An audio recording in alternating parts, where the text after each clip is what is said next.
नमस्कार दोस्तों, मेरा नाम है रमेश।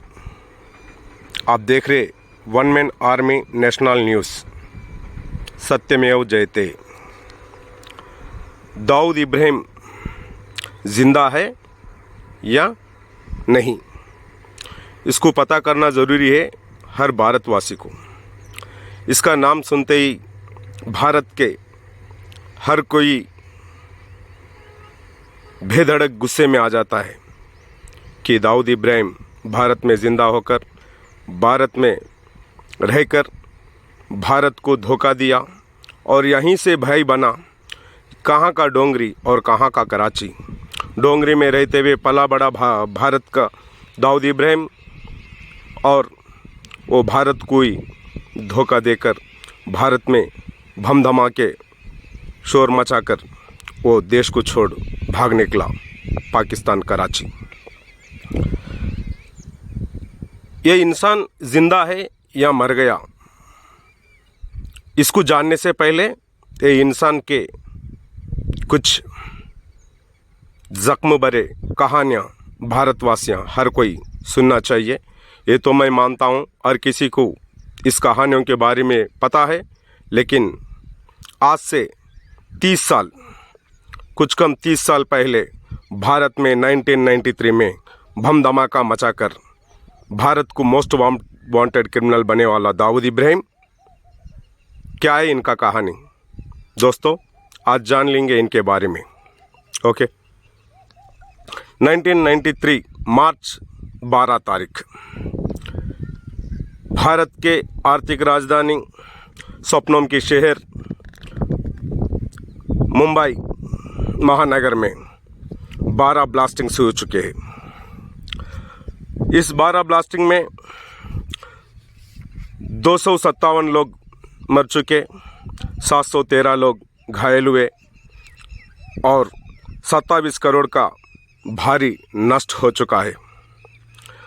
और जो है दोस्तों, दूसरी वर्ल्ड वार के बाद RDX को इतना ज़्यादा मात्रा में इस्तेमाल किया गया 1993 मुंबई ब्लास्टिंग्स में। दोस्तों, पहला ब्लास्टिंग हुआ था 1:30 को मुंबई स्टॉक एक्सचेंज। उसके बाद हुआ लगभग 45 मिनट के आसपास 2:15 को दूसरी ब्लास्टिंग नरसिंहनाथ स्ट्रीट में, और तीसरी ब्लास्टिंग हुआ 2:30 को शिवसेना भवन, और चौथा ब्लास्टिंग हो चुका है 2:33 को एयरलाइन बिल्डिंग नारीमन पॉइंट में, और पांचवा धमाका हुआ 2:45 को वर्ली सेंचुरी बाज़ार में, और छठवां धमाका हो चुका है 2:45 को फिशरमैन कॉलोनी माहिम में। फिर उसके बाद सातवां धमाका हुआ 3:05 को जुवेरी रात बाज़ार। फिर आठवां धमाका हुआ 3:10 को होटल सिराक बांद्रा में। उसके बाद नौवां ब्लास्टिंग हुआ 3:13 को प्लाजा सिनेमा हॉल दादर में। उसके बाद 10वां धमाका हुआ 3:20 को होटल सेंटर में, ये जुहू में हुआ था। और उसके बाद हुआ इसके बाद 11वां धमाका हुआ 3:30 को सहारा एयरपोर्ट। और दोस्तों, 12वीं धमाका था 3:40 को होटल एयरपोर्ट सेंटर।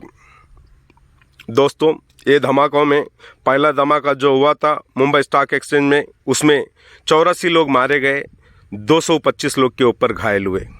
और दूसरा धमाका नरसिंहनाथ स्ट्रीट में 5 लोग मारे गए, बहुत सारे लोग घायल हुए। और तीसरा धमाका शिवसेना भवन में जो हुआ था, उसमें 4 लोग मारे गए, 50 लोग घायल हुए। और उसके बाद होता है चौथा धमाका एयरलाइन बिल्डिंग नारीमन पॉइंट में, इसमें 20 लोग मार चुके हैं, 87 लोग घायल हुए। और पांचवा धमाके में 113 लोग मारे गए वर्ली सेंचुरी बाज़ार में, उसमें घायल तो कोई दिखा नहीं दी ऑफिशियली। उसके बाद छठवा धमाके में 3 लोग मारे गए, घायल कोई दिखाई नहीं गई।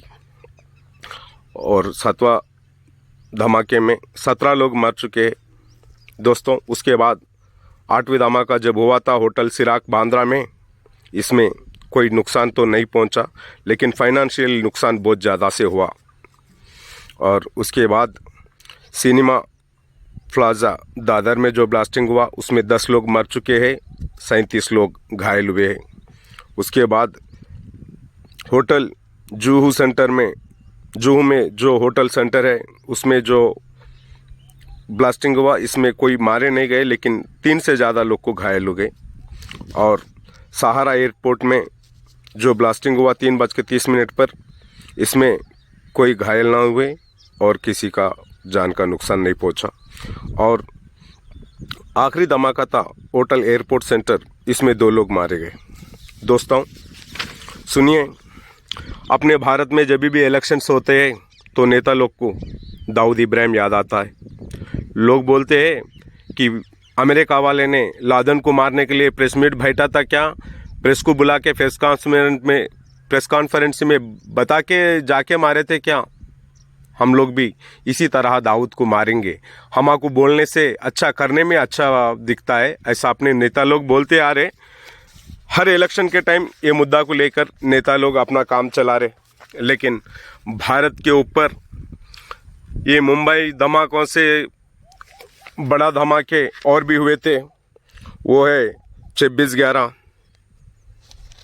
उसके बाद फिर पार्लियामेंट पर अटैक।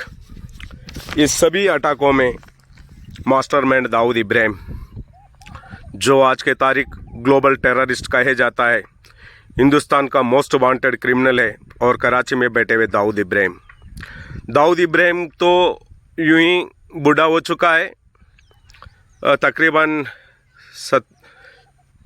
67 ईयर्स का एज पे आ गया वो। अभी तो ये ब्लास्टिंग होके 1993 का ब्लास्टिंग होकर 29 ईयर्स हो गए, और वो तो तकरीबन 40 साल से कानून को हाथ ना लगते हुए भागता रहा दाऊद इब्राहिम। ये तो सारी दुनिया को जानकारी है दोस्तों। दाऊद इब्राहिम आज कराची में बैठे हुआ है, उनके धंधे दुबई, मस्कट, यूएस स्टेट्स, हर कोई देश में उनके बिजनेस चालू है।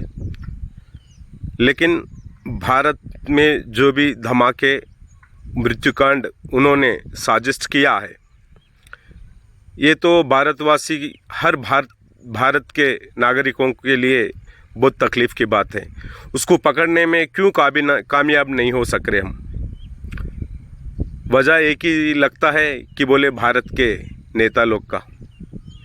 बहुत सारे लोग बोलते हैं अपने भारत के इंटेलिजेंस और अपने जो भी रॉ है और दूसरा कोई भी है, अपने कमीशन से कुछ भी है, ऑफिसर लोग तो ठीक है, लेकिन नेता लोग कहने पर कभी कभी दाऊद ऐसा ही बच निकलता है।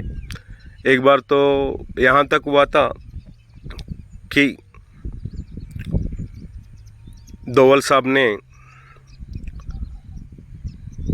दाऊद इब्राहिम का अंत करने के लिए कुछ गैंगस्टर्स की इकट्ठा करके दिल्ली का एक स्टार होटल में बिठाकर उनसे चर्चा कर रहे थे। ये पता लग गया मुंबई क्राइम ब्रांच वालों को, तो क्राइम ब्रांच का पुलिस वहाँ पहुँच गई, तो उनको वहाँ डिस्टर्ब करी।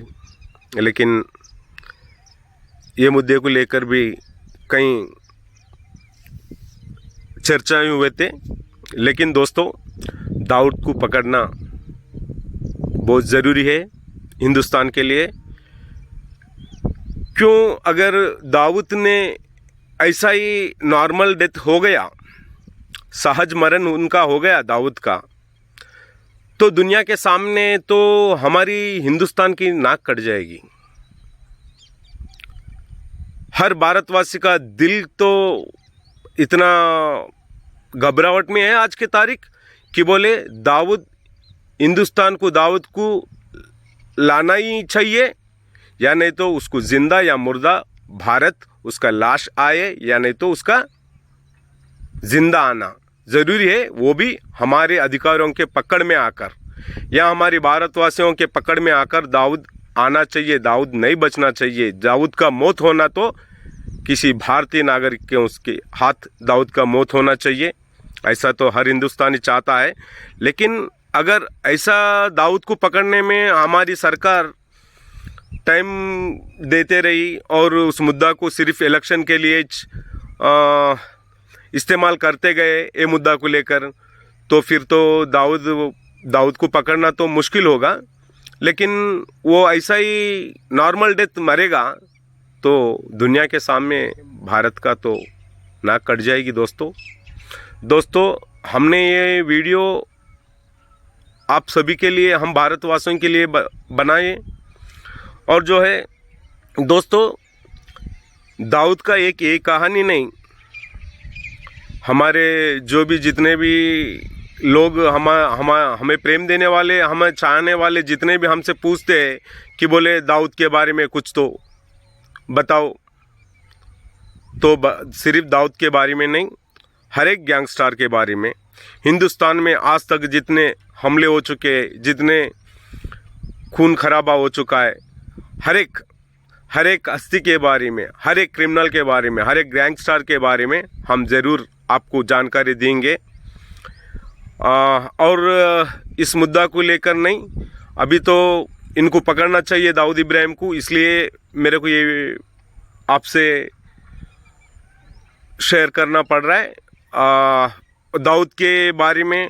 और दाऊद से पहले जितने भी थे, दाऊद के बाद जितने भी है गैंगस्टर, हर एक गैंगस्टर का मैं आपको जानकारी देता हूँ। इसलिए कृपया आप मेरा चैनल को सब्सक्राइब कीजिए और बेल आइकन को दबाइए, फिर आप हमें सपोर्ट कीजिए। आपके जो भी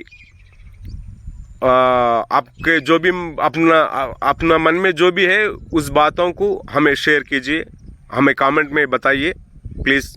थैंक यू वेरी मच। जय हिंद, जय भारत।